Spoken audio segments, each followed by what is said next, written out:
All right, Shalom Israel. I'm Taz of War, coming at you with something brief. I just wanted to put this video together, just to show you guys. Well, mainly this is for you stupid ass scoffers that believe that the Rfid microchip is not the mark of the beast, and you got videos out there on the tube that shows you. All right, unlike your favorite false prophet, stupid Nate the Snake. All right, cause he say that the RFID chip is not the mark of the beast, and you got these other camps out here that say that the mark of the beast is not the RFID microchip. But brothers that's in this truth that know, that the RFID is the RFID microchip is the mark of the beast. You probably seen this video before, and this lady, she go by her name is Catherine Albridge. All right. And she been following the chip for a long time now. So, you could do your research on her. She been following it for years. And this is a white lady, an Edomite. And she believe in not taking it. This woman, you know what I'm saying? This woman don't even got she won't even get a license or, a cell phone. She do everything like, how we used to do it a long time ago. But you could do your research on her. Basically, this video is for you stupid ass scoffers. And listen, man. If you got a short attention span, because this video is like, to Jake it can get boring towards the middle, you know what I'm saying? But if you interested and if the Lord's dealing with you, you should look at this and research these things, all right? And research what she's saying to see if it's true or not, all right? But that's if the Lord dealing with you, man, because you got, Jake got a short attention span, and if you got a short attention span, then hey, that's on you, man, all right? With that, I want to give all praises, honor, and glory to Yahweh Ba'Shem Yahushai. Double honors to the elders of GMS, and much love and prayers to you brothers that's teaching his word in sincerity and truth. Shalom.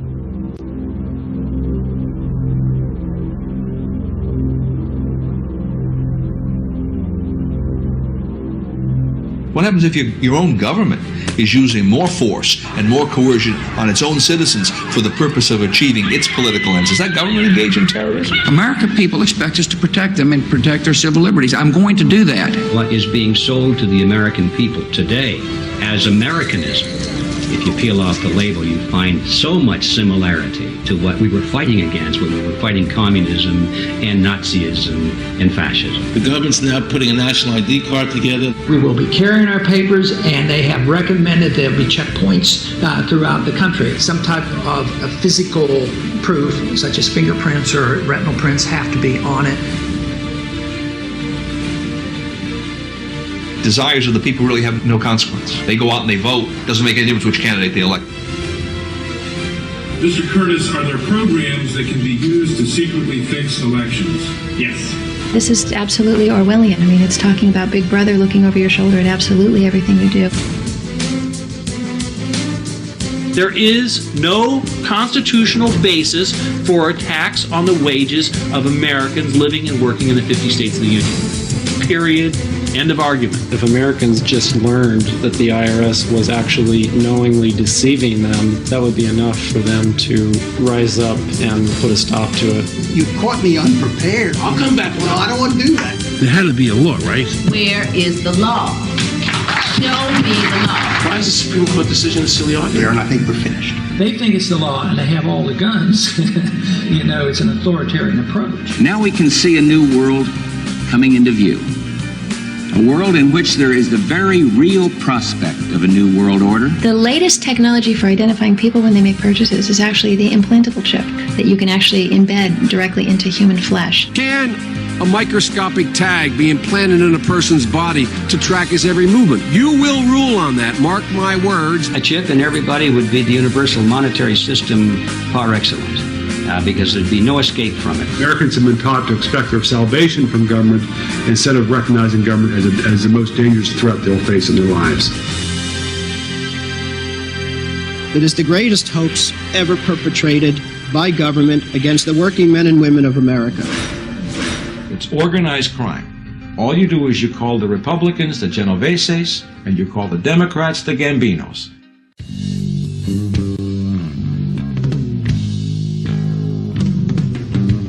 Hello, my name is Stephen Vasquez, and I am the New York State Coordinator for Campaign for Liberty. On today's show, we interviewed Catherine Albrecht. Catherine is a best-selling author of Spy Chips, How Major Corporations and Government Plan to Track Your Every Move with RFID. Catherine has a doctorate from Harvard University, and she is the host of a daily syndicated show, Dr. Catherine Albrecht, which can be heard on GCN.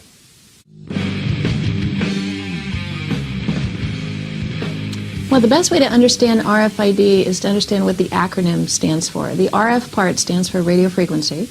The ID part stands for identification, and that's because they're tiny microchips, little silicon wafers containing information that are hooked up to miniature antennas that use radio waves to transmit. So what that means is that if you have one of these tiny devices, the little microchip with its antenna combination, you can put those in literally anything. You can embed them in a plastic card like an ID card. You can put them in a passport. You can embed them into somebody's shoes. There literally is a company that is marketing RFID tags embedded in people's shoes that they would not know was there. You can sandwich them between the layers of cardboard. They can go into virtually anything. And once you've got the RFID tag inside of an item, it lies dormant until it's stimulated by radio energy from the environment. So, for example, if you walk through a doorway, if the doorway is equipped with an RFID portal or RFID reader, it kind of bombards you head to toe with this energy, and if you're carrying something or wearing something that contains an RFID tag, that energy is picked up by the antenna, stimulates the chip, wakes it up, gives it just enough power to transmit its unique information. And in the case of most RFID tags, the information is a unique serial number, and the long-term plan for this is to create something called the Internet of Things, where literally every object on Earth, and when I say every object, they are envisioning every sewing needle, every jumbo jet, every pair of shoes, every Bible, literally every object on Earth containing one of these tags. The Internet of Things would be a way to track, monitor, and keep tabs on where everything is all the time.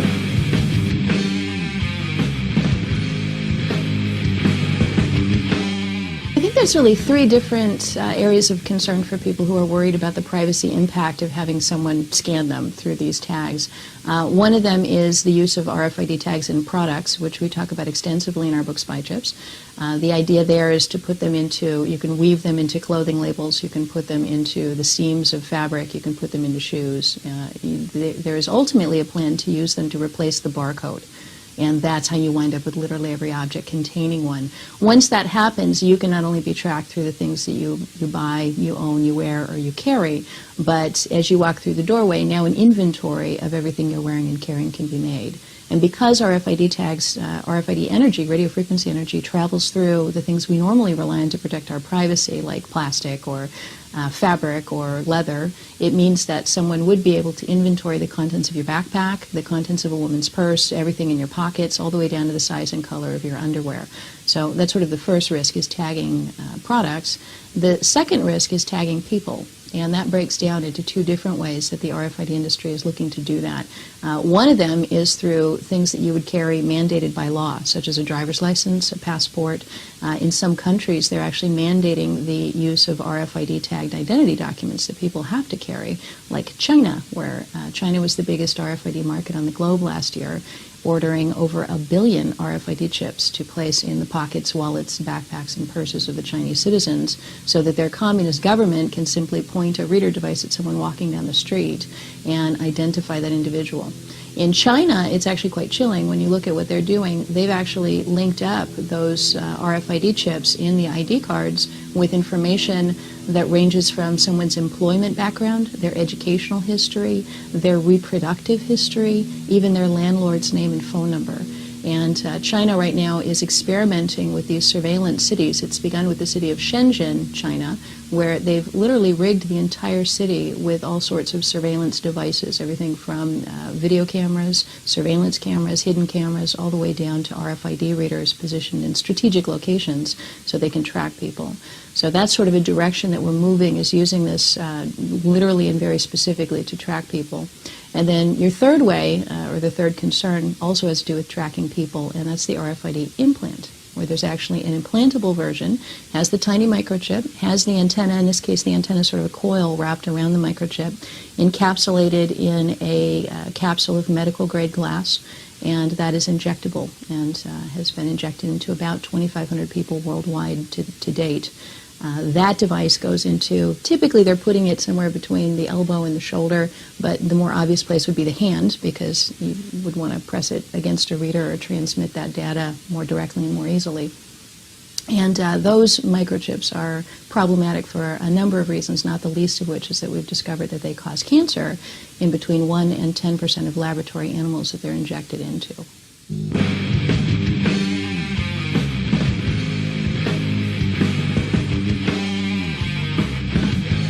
Well, the Real ID program, I think, for anyone who cares about liberty and is concerned about intrusive big brother government is really a nightmare. The idea is for every American citizen to carry a driver's license that would be controlled not by their individual state and their individual Department of Motor Vehicles, as is the case today, but would actually be controlled by the Department of Homeland Security. So what we're in essence talking about is a national ID card, very similar to what's being done in communist countries like China. The Department of Homeland Security taking control of driver's licenses means that we would have a federal database containing enormous amounts of information about individuals, and that information is not only subject to Big Brother abuse, certainly, for anyone I think who follows our issues I think would immediately be aware of that, but it's also subject to abuse by hackers and criminals, because when you have low-hanging fruit of a database of all of the information on American citizens in a single location, all it takes is for one determined hacker or one huge colossal screw-up on the part of somebody for all of that information to get out. And at that point, they don't just have information on the motorists in the state of Utah or the state of Alabama, but at that point, they have information on the motorists for the entire nation.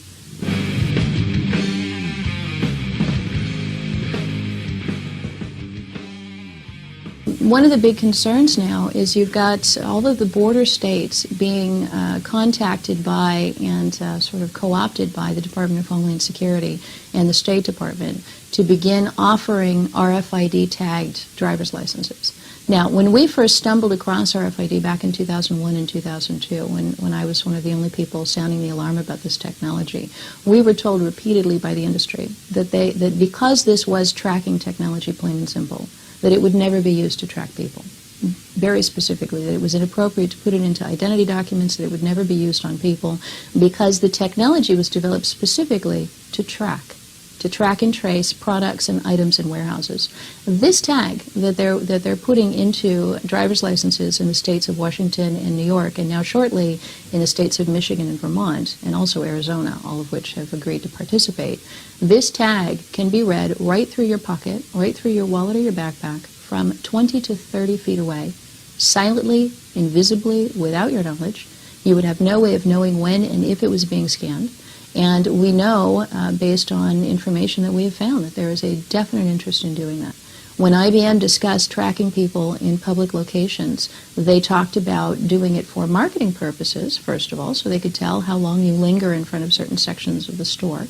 And also they talked about doing it to track suspicious persons and handing over the infrastructure to the government. And I don't know about you, Stephen, but it seems to me, like ever since September 11th, that the government's definition of suspicious person has expanded to the point where it now includes law-abiding American citizens, every single one of us.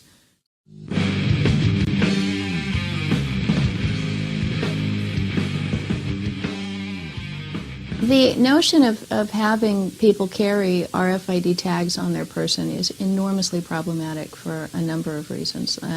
Perhaps best illustrated by something we talked about in our book, Spy Chips. IBM has developed something it calls the Person Tracking Unit. Talk about a great name. They came up with it, they patented it, and that's what they called it. Now, their person tracking unit is a reader device, or a series, or actually an entire planet full of reader devices that would pick up the signals, or stimulate and pick up the signals based on RFID tags carried by people in order to identify them and track them. Now, IBM talks about placing these types of readers, which can go into doorways, they can go under floor tiles, they can go into ceiling tiles, shelving, walls, furniture, anywhere you go. They talk about using these to identify and track people in so many locations that it blows the mind. They talk about doing this in theaters, in sports arenas, in shopping malls, in theaters, in libraries, in elevators, and even public restrooms. So that literally everywhere you go into the public restroom, there could be a reader device behind the tile of the stall that would be monitoring and tracking you if, and here's the if they can find a way to get you to carry an RFID tag. So and IBM, by the way, which patented that, just won the contract to do the national ID cards for England. So they're very much involved in national ID cards. They're very much involved in RFID. They've been one of the key companies promoting this technology from its inception. And now you have IBM with its patented method of tracking and monitoring people's locations. Now, in doing our research for spy chips, my co-author, Liz McIntyre, and I reviewed about 30,000 different documents. We went through white papers, we went through schematics, technical documents, confidential documents, promotional documents, you name it. And what emerged from that huge sifting process of looking through all of the future plans that the major corporations and governments of the world have for RFID is they very much intend a world in which your every move is tracked. Now, their big frustration, and one of the things we found over and over, was sort of a hand-wringing of how do we get people to carry these devices. So at this point in time, here in the United States, Janet Napolitano, who is our new Director of Homeland Security, has specifically said that she is considering scrapping the unpopular Real ID program and replacing it with a national enhanced driver's license. Well, that's a fancy way of saying a spy chip driver's license with the RFID tag on it. And that would make the person tracking unit of IBM, that would make plans by Accenture, plans by Philips Electronics, plans by a whole host of companies, Intel, I mean the list goes on, to track and monitor people. That would make it possible because if you tuck one of those things into your wallet or your back pocket, you then become trackable by this entire infrastructure of RFID surveillance.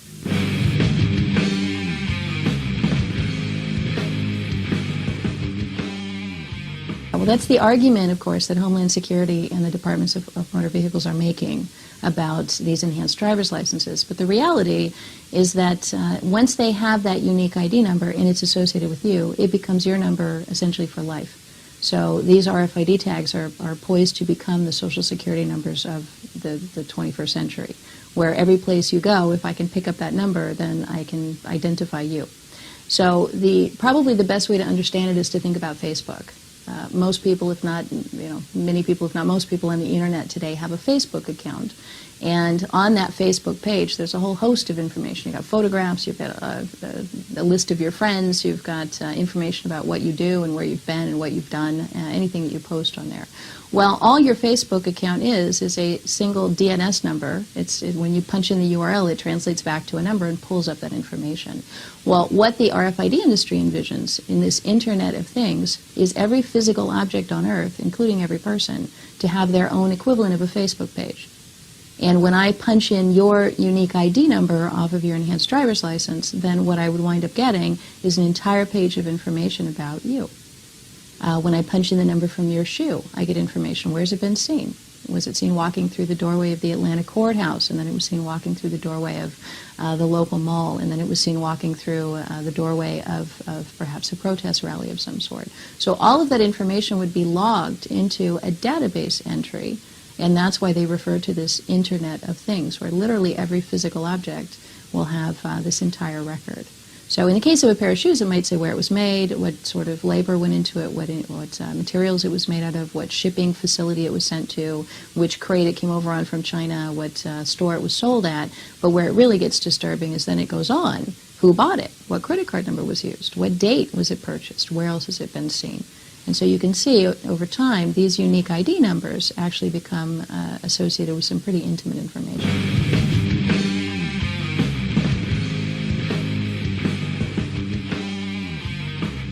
Well, I think the real risk is not only identity theft, but stalking and domestic violence. The National Network to End Domestic Violence is one of the most outspoken critics of this technology in the country. They've submitted testimony to legislators around the country against RFID because what it makes possible is a network where someone could be tracked. So because your enhanced driver's license, and of course you'll never get one, Stephen, so I'm saying this hypothetically, but because an enhanced driver's license contains a unique ID number and no other data, there is a claim by the government and the folks issuing these things, Department of Homeland Security and the states, that there's nothing whatsoever to worry about.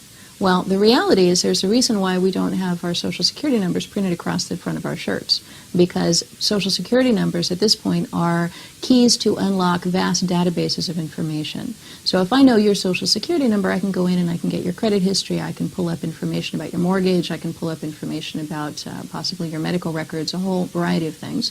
And what is going to happen if this continues to move forward the way it's going is that your national ID card, your enhanced driver's license real ID card, is going to have a number on it, and that will be your national ID number. It will be the Social Security number of the coming century. And having that information will not only unlock a vast database of information about you that will be linked up with every activity you engage in, but and as well as every place you go, because they're going to be recording that also. But in addition to that, it will enable anyone who can get a hold of that information to track you from that point forward. In other words, sitting next to you right now, we're about probably 5-6 feet away. If I had an RFID reader, first of all, you wouldn't know it. It would be relatively small. I could put it in my purse. And I could be aiming that at you right now. I would get back a unique string of numbers that would follow a particular pattern, so I would know it was your enhanced driver's license number. And from that point forward, anytime I want to identify Stephen Vasquez, all I have to do is use that number. So that becomes sort of a data cloud that follows you everywhere you go. Reader devices that pick up that number will certainly know that you just passed by. And I can create my own database of information about you. I can enter in that you're running Campaign for Liberty here in the state of New York. I can put in information about places that I know that you've been in the past, people that I know that you know. And at that point, anyone who picks up your number can log on, and this is where this really gets interesting, log on to the Internet of Things and look you up.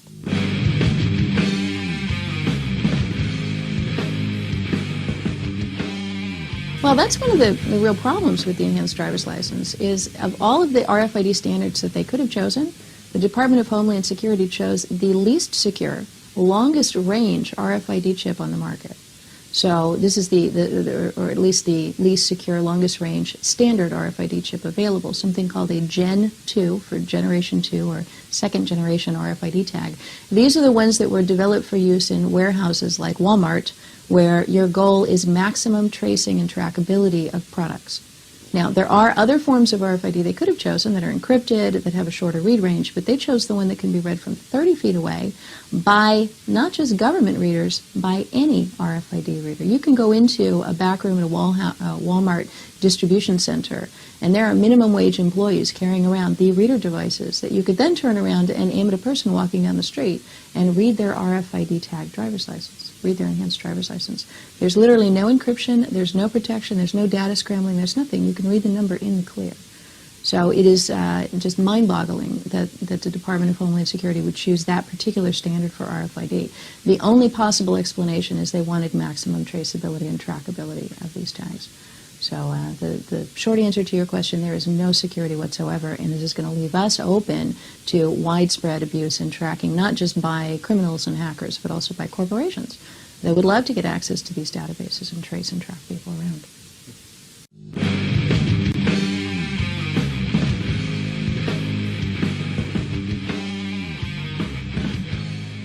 Yeah, I read that one. And in fact, in that MIAC report, the Missouri report, they even said if you're concerned about RFID, then you may fit the profile of a domestic terrorist. So I guess a little knowledge can be a dangerous thing.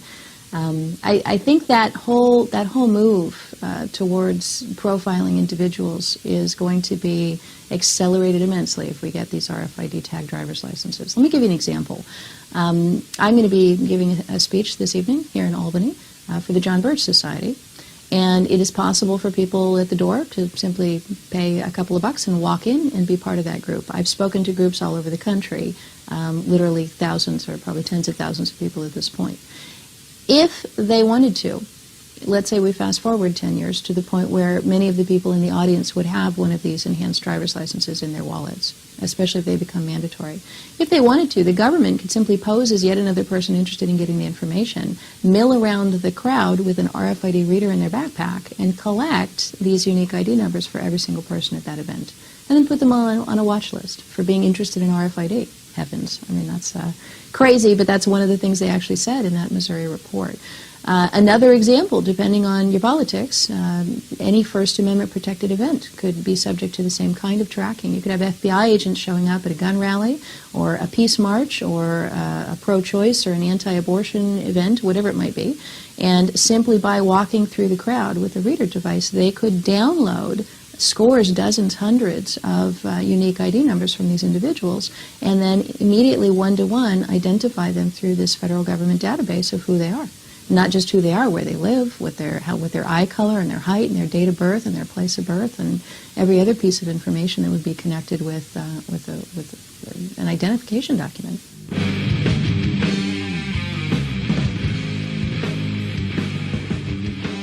Clearly, in the Constitution, there is no authority for the government to do that, and indeed, there are some very specific restrictions against the government doing this sort of thing. The Fourth Amendment to the Constitution, of course, in the Bill of Rights, gives us the right to be free from search and seizure without a warrant that the government would be engaging in, tracking people and rifling through their wallets and figuring out what they're carrying and wearing. So obviously all of this is very much against the Constitution, and I think it's also, as a Bible-believing Christian, I think it's against the religious and spiritual beliefs of many, many people. And I don't think you even need to have those particular beliefs to find this repugnant. There are one of the things that I really like about working on RFID is it really unites people from the left and the right, from all sides of the political spectrum, as they say, well, gee, nobody really wants to be spied on, no matter what your beliefs are. So it's been kind of interesting seeing the Cato Institute and the ACLU together in the same room testifying against the same technology. And I think we're going to see more and more of that as we begin to realize this is not about left and right. It's not about Christian, Muslim, Jew, atheist, that this is really about freedom versus control. That's really what this boils down to. And you're going to see a polarization in this nation of people who are going to split along those two lines. And I'm looking forward to the time when we all unite over our other differences and say, listen, I'm for freedom and I don't care about the other stuff.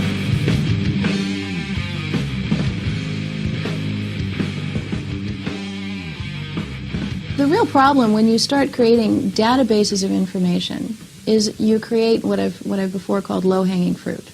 You create a very simple one-stop target for anyone who wants to capture that information and use it to create fake identity documents or to essentially hack the system.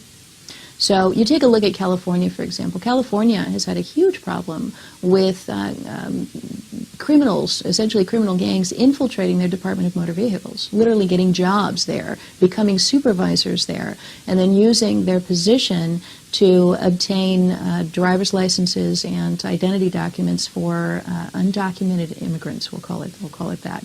And then using that for criminal purposes to create fake ID cards for people.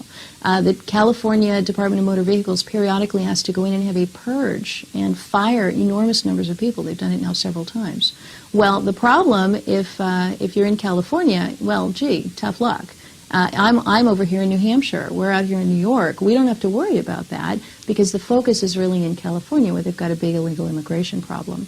Once you have a national database, though, then obviously all of those criminals are going to move their way over to the Department of Homeland Security, and they're going to start hacking into all of our driver's licenses and hacking into all of our photographic databases and personal information and social security numbers and using it to create these fake ID numbers in mass. And to think that that's not going to happen, I think is to be incredibly naive.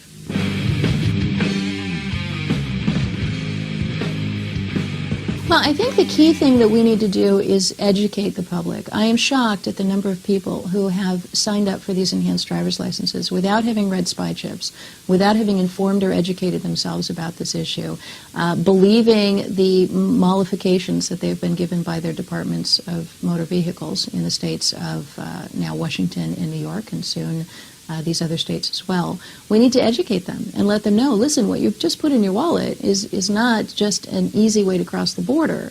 What you've just put in your wallet is a remotely readable tracking device, and here are the dangers of it. See, people don't understand that. I think until we get that level of understanding, and of course there's a second piece to it too, is people need to understand that government is not necessarily their friend. And I think that's one of the issues that Campaign for Liberty is really, I think it's crucial the sorts of things that you all are doing in educating people about government abuses, about government, excessive government power. One of the things that guides my research, and one of the things that has motivated me to spend 10 years of my life now working on freedom and privacy issues, is a book by R.J. Rummel. He's a University of Hawaii professor. He wrote a book called Death by Government. And he's devoted an entire academic career, literally decades, to researching something he calls democide, which is the killing of people by their own governments. And what he has discovered is that in the 20th century alone, that more people, in fact 6 times more people, were murdered in cold blood by their own governments than were killed by all of the century's wars combined. And he concluded from that government is the most deadly force on planet Earth, second only to natural causes and disease. So literally, if you empower your government, this is also what he discovered, that what distinguished countries whose governments behave themselves versus those whose governments became oppressive, abusive, corrupt, and ultimately deadly, was the amount of power that the people had given those governments. That was well understood by the founding fathers of this country. It's one of the reasons why they crafted a constitution to keep us protected against excessive government power. It's one of the reasons we had we have it in the Constitution, but we had pretty strong checks and balances to try to prevent any one branch of the government from becoming excessively powerful. And that's because those founding fathers understood full well that excessive government power leads to abuse. And perhaps they even understood that it would lead to genocide and the sorts of things we've seen in the last century.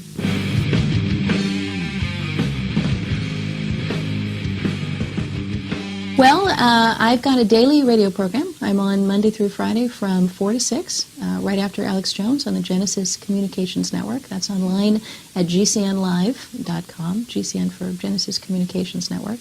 My personal website is online at catherinealbrecht.com. And we've got 2 other websites that people may be interested in. The Spy Chips website contains a lot of the information from our book, Spy Chips.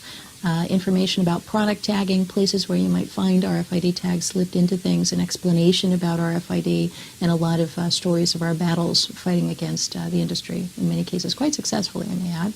And if you're interested in learning more about microchip implants and their link to cancer, we have not only an extensive cancer study, but also an 85-question FAQ document that answers any possible thing you could ever want to know about microchip implants in humans or in animals, and that's online at antichips.com. And hopefully between all of that, you should be able to catch up on the RFID story. And if I could put in a plug, we spent 3 years of our lives writing this book. I have a doctorate from Harvard University, so I'm a well-trained researcher. My co-author, Liz McIntyre, is a former federal bank examiner and one heck of a researcher and also a hilariously funny writer. And this book is not only impeccably well-researched, it has hundreds of footnotes, but it's also a page-turning, entertaining read. And I would recommend at this time, our only mistake was the book came out a couple of years before its time. Its time is right now. This is the time that people should be reading Spy Chips, because all of the things that were being discussed in this book that we put together are all now coming to fruition. So take 5-6 hours out of your life, read the book, and you will be an expert on RFID, and you'll know almost as much as I do, because I put it all in the book. Thank you, Stephen. It's been a pleasure talking to you.